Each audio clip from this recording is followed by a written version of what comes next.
They say some places have secrets better left alone. Places where the air feels colder, where shadows seem to move even when there's no light. One such place lies at the edge of a small town, a dense, shadowy forest known as the Whispering Woods. This is where our story unfolds. David was new to town, seeking solitude after a painful breakup. He thought a quiet life in a sleepy village would give him time to heal, away from the chaos of city life. But the townsfolk seemed different, cautious. They warned him of many things, but most often they spoke of the woods. "Don't go near the forest after sunset," they would say, their voices low and eyes darting to the tree line as if something might be watching. "You might hear whispers. Ignore them. Don't follow them." David, a man of logic and reason, dismissed these warnings as nothing more than local superstition. He thought the stories were just a way to keep kids from wandering too far. That is, until the whispers found him. One evening, just as the sun dipped below the horizon, David was walking near the edge of the woods, enjoying the cool air. It was then that he heard it for the first time. A voice, so faint that he could barely make out the words. It sounded like a murmur carried by the wind, soft and almost melodic. And then, unmistakably, he heard his name. "David, come closer." He froze, heart pounding in his chest. He scanned the trees but saw nothing, just shadows creeping between the trunks. Telling himself it was just the wind, he turned to leave, but the voice came again, more insistent this time. "David, we need you." Something deep inside him twisted with fear, but curiosity got the better of him. Against his better judgment, he took a step towards the woods. The whispers faded, replaced by a low hum, as if the forest itself was breathing. He brushed off the unease and went home. But that night, sleep did not come easily. The next day, the warnings from the townspeople echoed in his mind, but he pushed them aside. He convinced himself it had been nothing, maybe just the wind or his imagination. But as dusk settled again, the whispers returned. They were clearer now, like voices just out of reach, whispering secrets he couldn't quite understand. He felt a pull, a compulsion to follow them. David decided to venture into the woods, thinking he might discover the source of these whispers and put his mind at ease.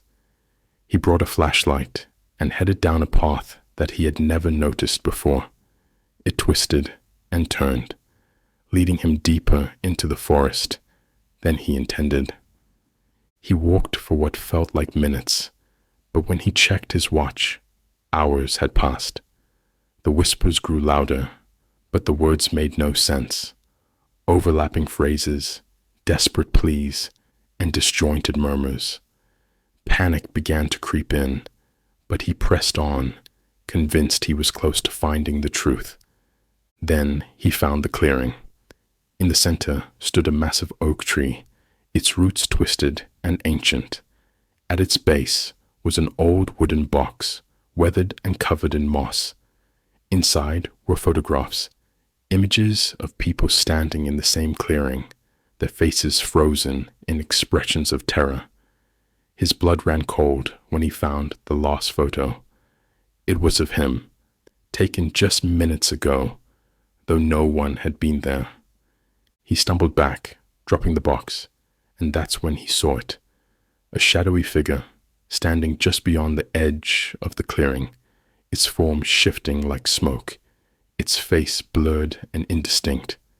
It raised a hand, beckoning him closer, and the whispers surged into a chorus, a cacophony that drowned out his thoughts. He ran like he'd never run before, branches clawing at his clothes, the whispers following him like a shadow. He reached the edge of the forest, breathless and bruised, bursting into the open air. But as he staggered back into town, something was wrong. He told the townspeople what had happened, expecting disbelief, but they looked at him with pity. "You've been gone for 3 days," one of them said.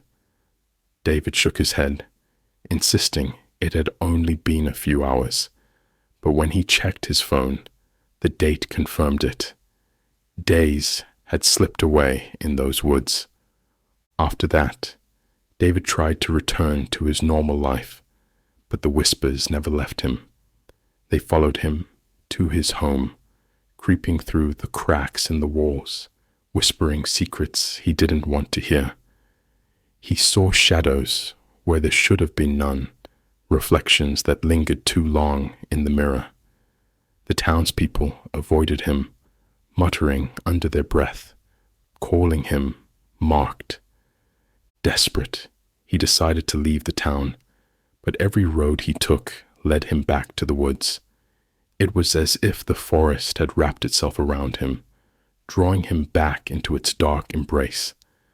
On his last night, the whispers became a roar, filling his mind until he couldn't hear his own thoughts. And then they stopped. Silence filled the room, thick and suffocating. In the corner, the shadow appeared once more, watching him with eyes he couldn't see. It reached out, and David felt an icy cold spread through his veins. He never made it out of the town.